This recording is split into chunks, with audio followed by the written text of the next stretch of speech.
Kita bersiap sedia, sila berdoa di dalam hati. Amin. Di dalam nama Tuhan Yesus, pada saat ini kita bersama-sama berkongsi firman Tuhan. Sebelum itu saya ucapkan salam sejahtera dan salam kepada semua saudara-saudari yang dikasihi di dalam Tuhan Yesus. Baik, perkongsian saya pada kali ini yang berjudul Di Tepi Sungai Babel. Kita akan melihat di dalam Mazmur pasal 137 di dalam ayat 1 hingga 9. Di situ menyatakan di tepi sungai-sungai Babel. Baik, Mazmur dalam bahasa Ibrani disebut Mezmor, nyanyian pujian yang diiringi oleh alat musik. Penulis Mazmur 137 menyatakan betapa beratnya siksaan tinggal di Babel. Mereka teringat akan Sion, yaitu di Yerusalem, rumah kediaman Tuhan yang merupakan tanah air bangsa Israel. Setelah umat kembali dari pembuangan Babel, mereka teringat bagaimana tersiksanya hidup di tempat asing. Mereka sangat rindukan tanah air mereka. Di tepi sungai Babel, pada pohon gendarusa, mereka menggantungkan kecapi yang berarti umat telah kehilangan sukacita. Mereka sulit untuk beribadah, berbakti, memuji, dan menyembah kepada Tuhan. Umat telah dipaksa untuk menyanyikan nyanyian sukacita. Betapa beratnya siksaan, sama ada dari jasmani dan rohani. Bagaimanakah bersukacita di dalam keadaan yang berduka cita? Mereka dipaksa menyanyikan lagu dari Sion. Lalu kita membaca di dalam ayat 4, di situ ada dikatakan, bagaimanakah kita menyanyikan nyanyian Tuhan di negeri asing?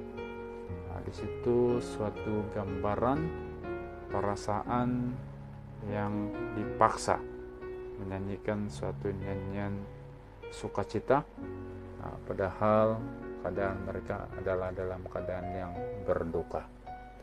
Baik, dalam Mazmur 137 ini kita akan melihat beberapa perkara sebagai renungan bagi kita. Baik, di sini menyentuh perihal kesempatan. Jika pada hari ini kita beroleh peluang melayani Tuhan, maka perbuatlah dengan segenap hati, dengan segala kekuatan dan sukacita. Memang kita dikelilingi dengan pelbagai dugaan dan juga cabaran. Namun dalam keadaan tersebut kita masih ada ruang untuk berbakti kepada Tuhan. Pada saat ini kita sukar menjalankan ibadah kita di gereja karena pandemik. Namun peluang atau kesempatan masih ada untuk mendekat kepada Tuhan. Artinya, selama masih hidup, ambil peluang memperbaiki hubungan dengan Tuhan. Kita dapat bayangkan betapa siksanya umat Israel di bawah kuasa Babel, seperti yang dilukiskan oleh pemazmur. Kalau dalam Mazmur 137 ini, kalau kita membaca di ayat 1, di tepi sungai-sungai Babel, di sanalah kita duduk sambil menangis apabila kita mengingat Sion. Di situ mereka mengimbau keadaan mereka sewaktu mereka di bawah kuasa kerajaan Babel. Di situ mereka berdiri di tepi sungai-sungai Babel. Di situ mereka duduk sambil menangis. Baik, di sini kita merenungkan tentang kesempatan dalam kehidupan kita. Maka kita kena berusaha untuk melakukan sesuatu yang sesuai menurut kehendak Tuhan. Kalau kita melihat dalam Mazmur, kita lihat dalam Yakobus pasal 4 ayat 14 hingga 15. Yakobus pasal 4 ayat 14. Sedang kamu tidak tahu apa yang akan terjadi besok. Apakah arti hidupmu? Hidupmu itu sama seperti uap yang sebentar saja kelihatan lalu lenyap. Ayat 15. Sebenarnya kamu harus berkata, jika Tuhan menghendakinya, kami akan hidup dan berbuat ini dan itu. Di sini menjelaskan kepada kita melakukan sesuatu sesuai menurut kehendak Tuhan. Karena kita tidak tahu apa yang akan terjadi besok. Apakah arti hidup kita? Hidup ini sama seperti uap yang sebentar saja kelihatan lalu lenyap. Artinya hidup itu adalah singkat. Maka mempergunakan waktu yang baik ini dengan menuruti kehendak Tuhan seperti yang dikatakan dalam Yakobus di sini. Jika Tuhan menghendakinya, kami akan hidup, berbuat ini dan itu. Baik, perkara yang kedua, dalam peristiwa di tepi Sungai Babel ini, kita dapat melihat kejahatan dalam dunia semakin berleluasa. Perang di sana sini, penyakit, penderaan, isu politik dan lain-lain. Adakah kecapi kesukacitaan kita tergugat? Maka kita akan bangkit untuk terus berjuang mempertahankan iman kita.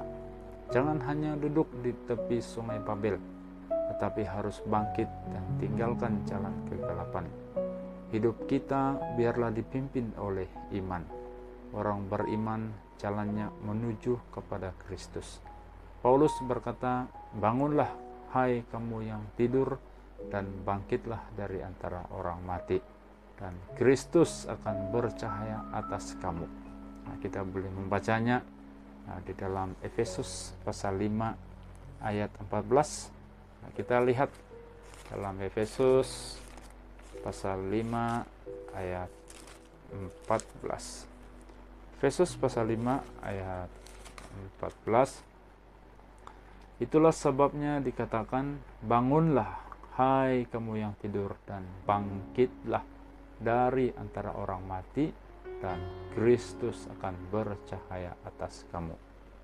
Kita akan bangkit, kita akan segera bangun dari tidur kita.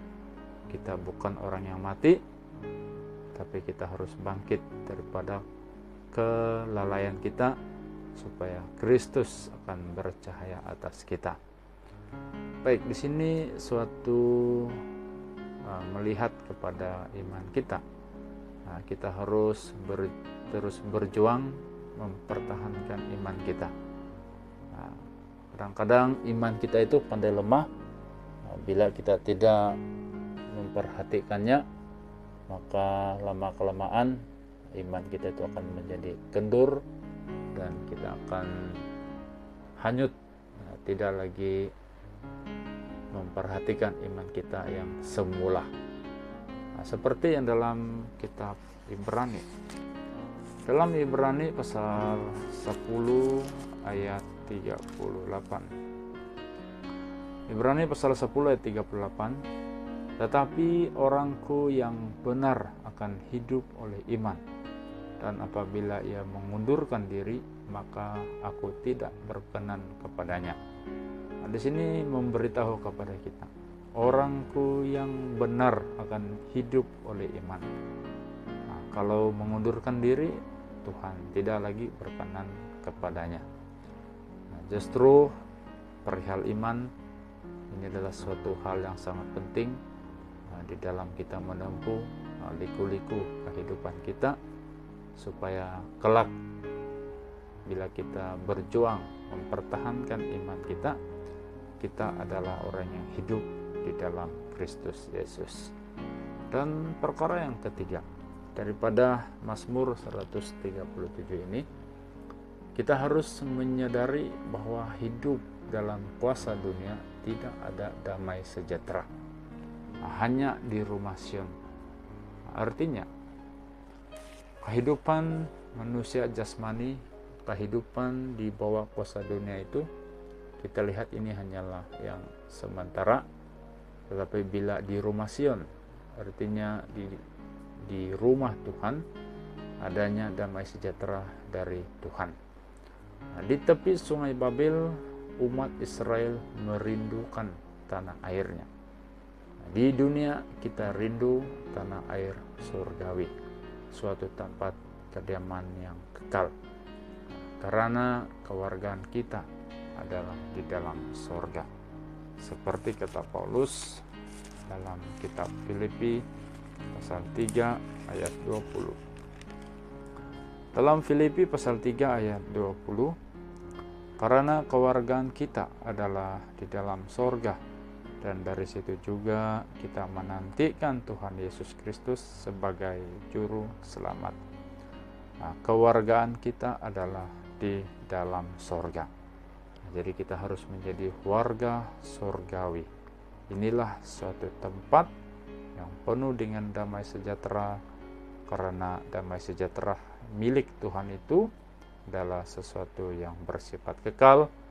Apabila pada hari ini kita benar-benar merindukan suatu tempat yang penuh dengan damai sejahtera. Baiklah kawan-kawan dan saudara-saudari yang dikasihi dalam Tuhan Yesus, perkongsian kita pada saat ini sampai di sini.